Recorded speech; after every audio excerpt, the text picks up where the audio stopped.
Andy Warhol, a name that instantly conjures images of neon colors, repeated faces, metallic surfaces, and a world where art blends seamlessly with celebrity, advertising, and mass culture. His work is everywhere, his influence is everywhere. And whether you love him, question him, or don't fully understand him, one thing is certain: Andy Warhol completely rewired the relationship between art and society. But how did a quiet, sickly boy from Pittsburgh become the most influential artist of the 20th century? How did he turn everyday objects into symbols of global pop culture? And how did he manage to predict, with uncanny accuracy, the fame-obsessed, image-saturated world we live in today? This is the story of Andy Warhol. Andy Warhol was born Andrew Warhola in 1928 in Pittsburgh, Pennsylvania, to Slovak immigrant parents. His childhood was shaped by illness. At age 8, he developed a neurological disorder called sydenham chorea, which caused uncontrollable shaking.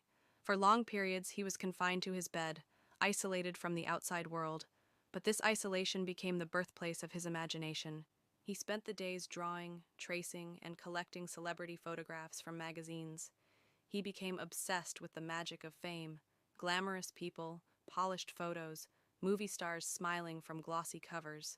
For him, these pictures weren't just entertainment. They were portals to a world bigger than the one outside his bedroom window. His mother, Julia Warhola, encouraged him constantly. She gave him paper, pencils, and endless support.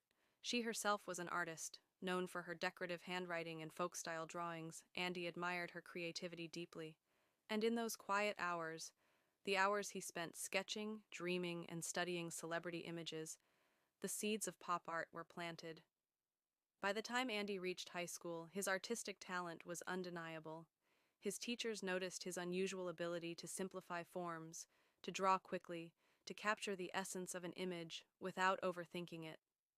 After graduation, he enrolled at the Carnegie Institute of Technology, now Carnegie Mellon University, to study commercial art.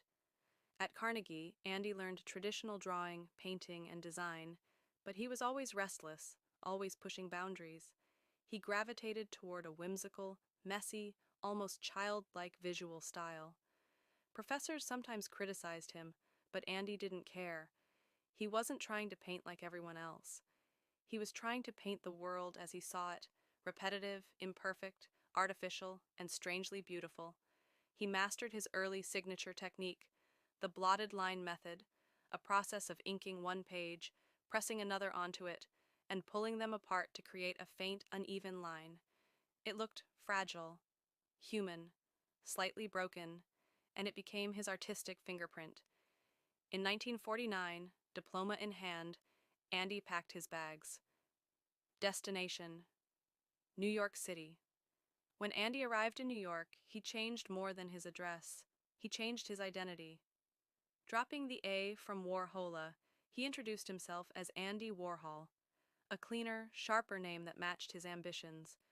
He quickly found work as a commercial illustrator for magazines like Glamour and Harper's Bazaar. His illustrations were unlike anything editors had seen before: loose, playful, youthful, feminine. They had personality. Within a year, he became one of the most in-demand illustrators in the city. He won awards. He earned more money than he ever imagined. And yet, something was missing. Andy didn't just want to illustrate fashion. He wanted to redefine what art meant.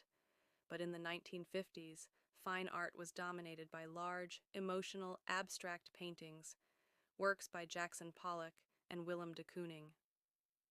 Warhol's clean, commercial imagery didn't fit, and galleries refused him. Critics dismissed him. But Andy Warhol wasn't discouraged. He was waiting for the world to catch up. In the early 1960s, everything changed. America was booming. Supermarkets filled with colorful packaging. Advertisements covered highways, buses, magazines, everywhere. Television became a household staple. The imagery of consumer culture dominated daily life. And Warhol understood something no one else did. This wasn't just noise. This was the new language of America. Instead of painting landscapes or classical scenes, Warhol painted things, everyday things: soup cans, Coke bottles, dollar bills, ads, logos, items the art world would never consider worthy. He wasn't choosing them because they were beautiful. He chose them because they were familiar, because everyone recognized them, because they were shared cultural experiences. His most famous early series, Campbell's Soup Cans, didn't show one can. It showed 32, one for each flavor organized, repeated, nearly identical. Not just art, but commentary. The idea that in a world of mass production, originality itself becomes questionable. Warhol once said, "I want to be a machine."